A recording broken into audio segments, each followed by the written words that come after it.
ಬರ್ತದಪ್ಪ ಬೆಂಗಳೂರಿಗೆ ಅಂತೇಳಿ ಸಮಯ ಪ್ರಜ್ಞೆ ಅದೇನೂ ಇಲ್ಲ ಈ ಆಡಳಿತಕ್ಕೆ ಅಂತ. ಯಾವುದೋ ಆಡಳಿತ ಇಲ್ಲ. ಇವತ್ತೇನೋ ಕಾಂಗ್ರೆಸ್ಸಿಗರು ಇದ್ದಾರೆ, ಈ ಹಿಂದೆ BJPಗರು ಇದ್ದರು.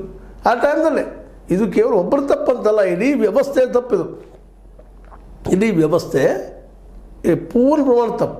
ಯಾಕಂದರೆ ಬೆಂಗಳೂರು ಸದಾ ನಿರಂತರ ಪ್ರತಿ ವರ್ಷ ಬರುವುದನ್ನ ಇದು ಮಳೆ ಬಂತು ತೇಲಾಡಕ್ಕೆ ಶುರುಣ, ಅನೇಕ ಜೀವಗಳು ಹೋಗೋದು ನಿಶ್ಚಿತನ, ಬದುಕು ನರಕ ನಿಶ್ಚಿತನ, ಕಾಡು ಓಡಾಟ ಇಲ್ಲ ಎಲ್ಲ ಕಡೆ ಅದು ನಿಶ್ಚಿತನ. ಕೆಂಗೇರಿಯು ಆಗೀರಿಯು ಈಗಿರು ಎಲ್ಲ ಕೆರೆಗಳಾಗೆ ಪೂರ್ತಿಯಾಗಿ. ಯಾಕಂದರೆ ಮೂಲತಃ ಬೆಂಗಳೂರು ಕೆರೆಗಳ ನಾಡದು, ಅತ್ಯಂತ ಸುಂದರವಾದ ತಂಪಾದ ನಾಡದು. ಅದನ್ನು ನಮ್ಮ ಬ್ರಿಟಿಷರು ಎಲ್ಲ ದಿವಸ ಲೆಕ್ಕ ಹಾಕ್ಕೊಂಡು ತಮ್ಮ ಬದುಕನ್ನು ಐಶ್ವರ್ಯ ಕಳೆದಕ್ಕೆ ಬೆಂಗಳೂರನ್ನ ಕಟ್ಟಿದರು. ಅದು ನಾವೇನು ಮಾಡಿದಪ್ಪ ಅಂದರೆ ಸರಿಯಾಗಿ ಕಟ್ತಾನೆ ಇಲ್ಲ. ಇವತ್ತಿಗೂ ಕಟ್ತಾ ಇಲ್ಲ. ಕೆರೆಗಳನ್ನು ಅವರು ಸ್ವಲ್ಪ ಬಿಡ್ತಾ ಇಲ್ಲ, ಕೆರೆ ಸುತ್ತಮುತ್ತ ಗಿಡಗಳನ್ನ ಬಿಡ್ತಾ ಇಲ್ಲ. ಸಿಕ್ಕಲ್ಲೇ ರಸ್ತೆ ಮಾಡಿ ಕಾಂಕ್ರೀಟ್ ಹಾಕಬಾರ್ದು ಅಂದ್ರೆ ಕಾಂಕ್ರೀಟ್ ಹಾಕುವಂಥದ್ದು. ಈ ಕಾಂಕ್ರೀಟ್ ಏನದ ಇದು ನೀರು ಇಳಿಸ್ಕೊಳ್ಳೋದಿಲ್ಲ ರೀ ಒಳಗೆ.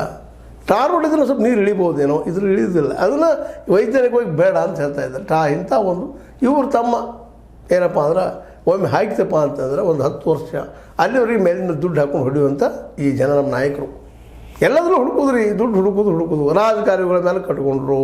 ಅದನ್ನ ತೆಗಿಲಿಕ್ಕೆ ಹೊಡ್ಗಳು ನಡಗೇನೋ ದೊಡ್ಡದಾಗಿರೋ ಎಲ್ಲ ಸ್ವಚ್ಛ ಮಾಡ್ತೀವಿ, ಎಲ್ಲ ಸ್ವಚ್ಛ ಮಾಡಿ ಬೆನ್ನು ಹಚ್ಚಿದ್ರು. ಮತ್ತೇನಾಯ್ತದು ಅಲ್ಲೇ ಉಳಿದು ಬಿಡ್ತದೆ.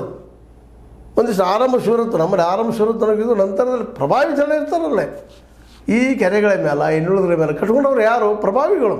ಜನಸಾಮಾನ್ಯ ಕಟ್ಟಿಕೊಡೋದಿಲ್ಲ ಅವರು. ಜನಸಾಮಾನ್ಯ ಎಲ್ಲೋ ಒಂದು ಮೂಲೆ ಹೋಗಿಬಿಡ್ತಾರೆ ಅವ್ರು. ಯಾರೋ ಒಂದು ಪೊಲೀಸು ಬಂಧಿಸಿದ್ದು ಎದ್ದು ಹೋಗಿಬಿಡ್ತಾರೆ. ಬೇಡಪ್ಪ ಅದು ಭಯದಿಂದ. ಇದೆಲ್ಲ ಮಾಡೋರು ಯಾರಪ್ಪ ಅಂದ್ರೆ ಈ ಲ್ಯಾಂಡ್ ಮಾಫಿಯಾಗಳು. ಯಾಕಂದ್ರೆ ದುಡ್ಡು ಗಳಿಸ್ಬೇಕಾಗಿರ್ತದೆ, ಹೇಗೋ ಗಳಿಸ್ಬೇಕಾಗಿದೆ ಜಲ್ದಿಯಾಗಿ. ನಾವೆಲ್ಲರೂ ಅಬ್ಜಾಧೀಶರು ಕುಟ್ಟಾಯಿಸ್ರಾಗಬೇಕು. ಲ್ಯಾಂಡ್ ಮಾಫಿಯಾ ಶುರುವಾದವು ಇವೆಲ್ಲ. ಆ ಲ್ಯಾಂಡ್ ಮಾಫಿಯಾಗಳ ಕೈವಾಡ, ಅದಕ್ಕೆ ರಾಜಕೀಯ ಜನರ ಈ ಇಲೆಕ್ಷನ್ಸ್